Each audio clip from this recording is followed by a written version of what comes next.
Existe uma sensação que todo mundo já sentiu. Aquela de que você não está no comando. De que é apenas passageiro num veículo desgovernado. É o sentimento de impotência absoluta.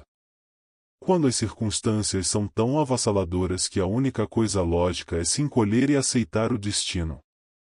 Mas a verdadeira medida de um ser humano não é definida quando está no topo segurando troféus. A verdadeira substância da alma humana é medida exatamente nesse momento de impotência. Quando você está acorrentado, cercado, e a lógica diz que deveria estar com medo, e você decide olhar para o abismo e rir. Hoje vamos falar sobre um barco pequeno, perdido no mar Egeu, no inverno de 75 a.C. Imagine o cenário. A cor da água não é aquele azul turquesa de cartão postal. É um azul escuro, quase preto. Gelado. Violento. O vento corta o rosto como navalha. E o cheiro não é de férias. É de salitre, madeira podre e medo. Nesse cenário encontramos um jovem de 25 anos. Ele não é o homem das estátuas de mármore. Ainda não. Ele não é o ditador perpétuo. Não é o conquistador da Gália. É apenas um jovem aristocrata romano magro, pálido, arrogante demais para o próprio bem. Está a caminho de Rhodes para estudar retórica. Veja a ironia, e ele está indo para a escola. E de repente, o horizonte se enche de velas. Não velas romanas, mas velas irregulares, rápidas, predatórias. Piratas cilícios. E eu preciso que você entenda quem eram esses caras. Não pense no Jack Sparrow. Os piratas da Cilícia eram o terror do Mediterrâneo. Uma máfia organizada que controlava as rotas comerciais com brutalidade que faria os cartéis modernos parecerem amadores. Eles sequestravam pessoas para vender como escravos. Saqueavam templos. Desafiavam a própria Roma porque Roma estava ocupada com suas guerras civis. O mar pertencia a eles. Quando cercaram o navio daquele jovem romano perto da ilha de Farmacusa, não viram um futuro imperador. Viram apenas mais um nobrezinho rico. Uma bolsa de moedas ambulante. Eles capturam o jovem. Arrastam-no para o navio deles. Sujo, barulhento, cheio de homens rudes falando dialetos misturando grego, cilício e latim quebrado. E o cheiro, e não era brisa fresca e sal. O cheiro ali era de madeira podre, suor acumulado, peixe velho, sangue seco e medo. Porque aquele convés já tinha visto muita gente implorar pela vida. E é nesse cenário caótico, barulhento e visceral que precisamos parar e observar a postura corporal. A linguagem não verbal. Porque isso diz tudo sobre quem você é antes mesmo de abrir a boca. A maioria das pessoas nessa situação estaria tremendo. Em choque. O cérebro reptiliano assumiria o controle. Aquela reação de luta ou fuga. Mas como lutar contra um exército de piratas? E para onde fugir no meio do mar? Então a reação natural é o congelamento. É se encolher. Tentar parecer menor. Tentar não ser notado para não apanhar. Mas Júlio César não. Ele entra no navio não como um prisioneiro sendo arrastado, mas como se estivesse inspecionando uma propriedade que acabou de adquirir. Com alguns inquilinos indesejados. Ele olha nos olhos daqueles homens. E isso é algo que perturba a psicologia de um predador. Quando a presa não age como presa, o predador fica confuso. Ele hesita. Por que quebra o roteiro biológico da violência? Jogam César diante do líder. E começa a negociação lendária que define a arrogância, ou talvez genialidade, desse homem. Os piratas olham para as roupas dele, a postura altiva. Fazem os cálculos mentais. Pensam, e esse cara é importante, a família tem dinheiro. Vamos pedir um resgate alto. E soltam um número. Exigem 20 talentos de prata. 20 talentos não é troco. Um talento equivalia a 26 quilos de prata. Estavam pedindo mais de meia tonelada de prata pura. Uma fortuna astronômica. A reação lógica seria, por favor, senhores, vamos negociar, baixar esse valor para eu sair vivo. Mas o que César faz? Ele começa a rir. Gargalha na cara daqueles assassinos endurecidos. Olha para o líder com desprezo genuíno. E diz, vocês não têm ideia de quem capturaram. 20 talentos? Isso é um insulto. Se querem me libertar, vão pedir 50 talentos. 50. Pensa na insanidade. Você está refém de criminosos que matam por diversão. E diz que estão cobrando pouco. Voluntariamente dobra o preço da sua própria cabeça. Parece suicídio financeiro. Loucura varrida. Mas vamos olhar mais fundo. César fez uma inversão psicológica brutal. Quando os piratas definem o preço, eles controlam, dizem quanto você vale. Você é o objeto. Mas quando César rejeita o preço e estabelece o próprio, ele retoma o controle da narrativa.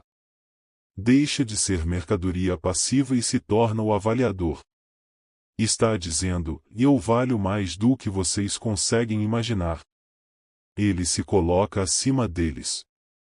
Transforma o sequestro em uma transação onde a maioria veria humilhação. César viu um palco vazio esperando por um protagonista. Depois que os piratas aceitaram os 50 talentos e enviaram os companheiros de César para arrecadar a fortuna, César ficou na ilha com eles por 38 dias. 38 dias não é um fim de semana ruim. É mais de um mês vivendo no covil do lobo. Cercado por homens que cortam gargantas como quem corta pão. E César decidiu que aquela ilha era sua corte. E aqueles piratas eram seus súditos temporários. Quando queria dormir e os piratas faziam barulho, mandava um servo ordenar silêncio absoluto. Mandava os sequestradores calarem a boca porque ele precisava descansar. E eles obedeciam. Existe uma força gravitacional em certas personalidades que dobra a realidade ao redor. Os piratas paravam de cantar, baixavam o tom. Como crianças repreendidas. Obedeciam a um prisioneiro desarmado à mercê deles. César não acreditava que era prisioneiro. Na cabeça dele, era um romano de alta classe momentaneamente inconveniente pela geografia. E forçou os piratas a acreditarem nisso. Durante o dia, não ficava isolado. Participava dos jogos físicos deles. Corria, saltava, lutava. Mas nunca tentando ser aceito. Fazia com arrogância competitiva. Como se fosse o líder natural do bando. Nos momentos de tédio, César escrevia. Compunha poemas e discursos elaborados cheios de referências mitológicas e retórica romana. E então reunia os piratas ao redor e lia suas obras. Obrigava esses assassinos iletrados a ouvirem sua poesia. Quando não entendiam ou não aplaudiam com entusiasmo, ficava furioso. Chamava-os, na cara deles, de bárbaros estúpidos e incultos. Imagine.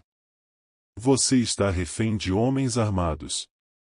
E os insulta porque não apreciaram a métrica do seu poema sobre a deusa Vênus.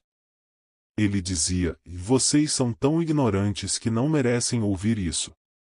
É uma inversão completa da síndrome de Estocolmo.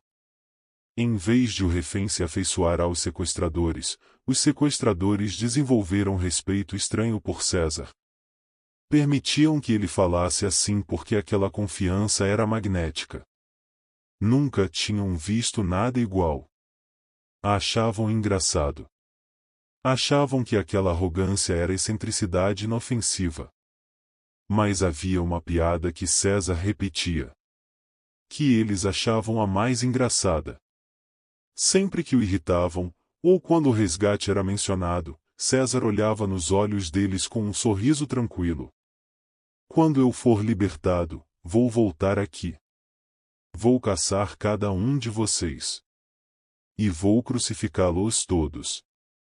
Dizia com a mesma naturalidade de quem diz que vai chover amanhã. E os piratas rolavam de rir.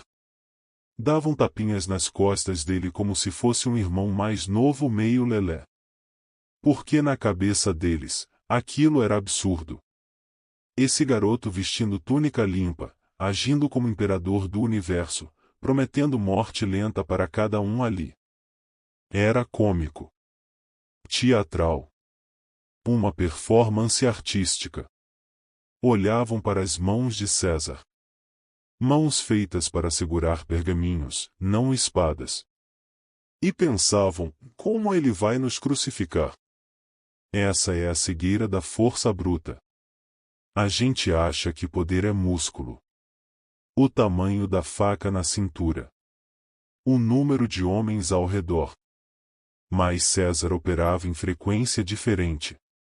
Sabia que o verdadeiro poder reside na vontade inquebrantável.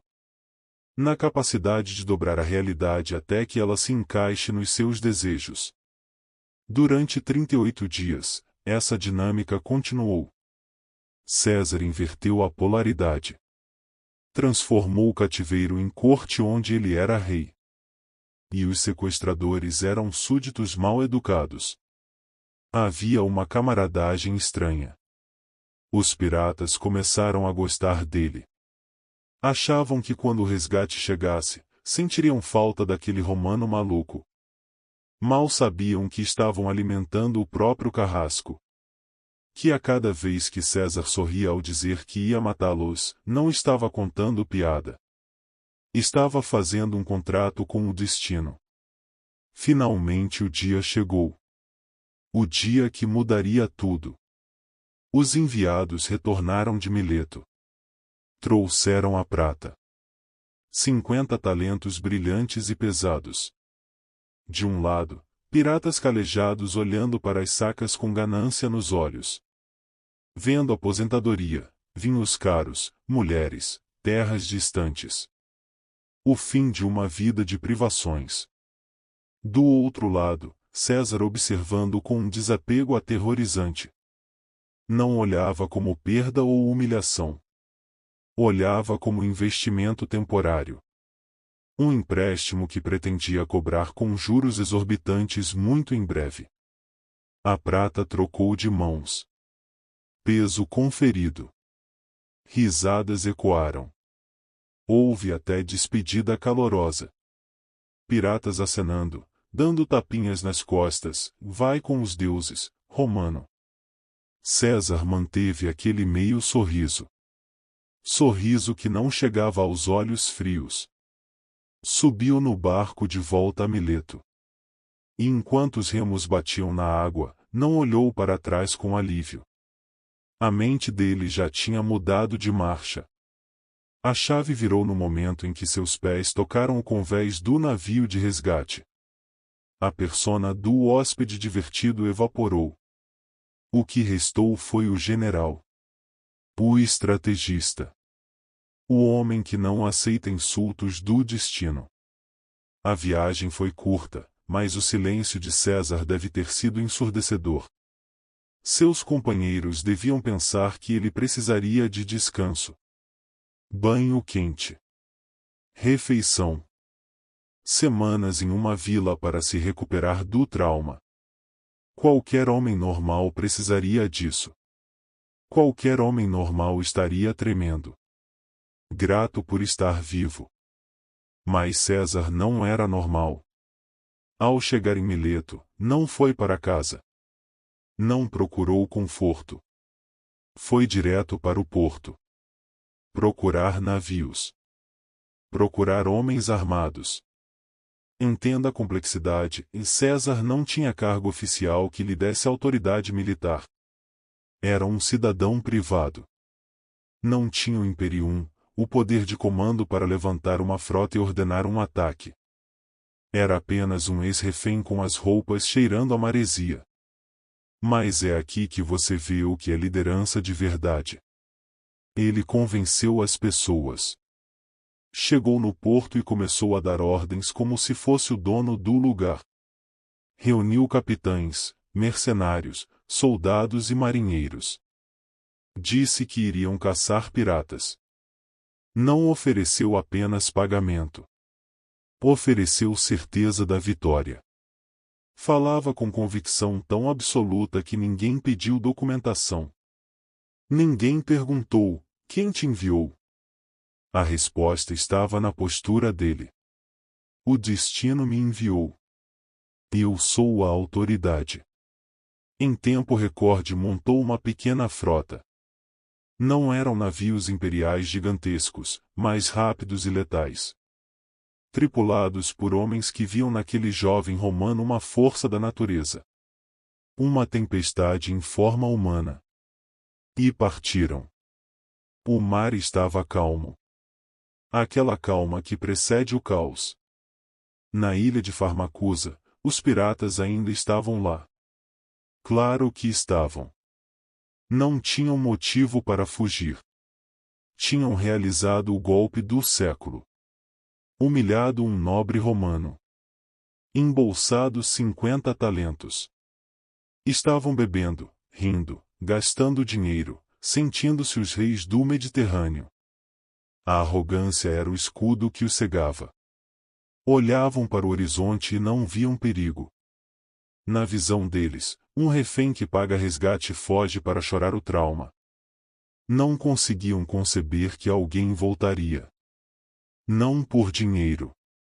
Não por obrigação militar. Mas por puro princípio. Por honra pessoal que valia mais do que qualquer tesouro.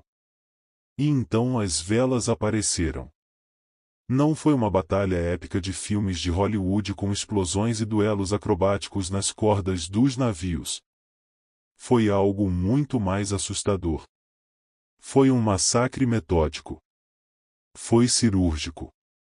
César chegou com sua frota improvisada e pegou os piratas completamente de calças curtas. Muitos estavam bêbados. Outros dormindo. A surpresa foi total. E a resistência foi pífia. Os navios de César cercaram a baía. Bloquearam as rotas de fuga. E em questão de horas, aqueles homens que dias antes riam da poesia de César e zombavam de suas ameaças de crucificação estavam agora acorrentados, sendo jogados nos porões dos navios romanos como carga podre. E o detalhe mais saboroso dessa parte da história é que César recuperou o dinheiro. Recuperou os 50 talentos de prata até a última moeda. E não só isso, tomou todo o saque que os piratas tinham acumulado de outras vítimas. Ou seja, ele saiu daquela situação não apenas com sua liberdade e sua honra, mas financeiramente muito mais rico do que entrou. É a ironia suprema. O destino favorece quem se recusa a ser vítima. Mas a história não acaba aqui. E é agora que entra a parte que separa os homens das lendas. Porque qualquer um teria se dado por satisfeito.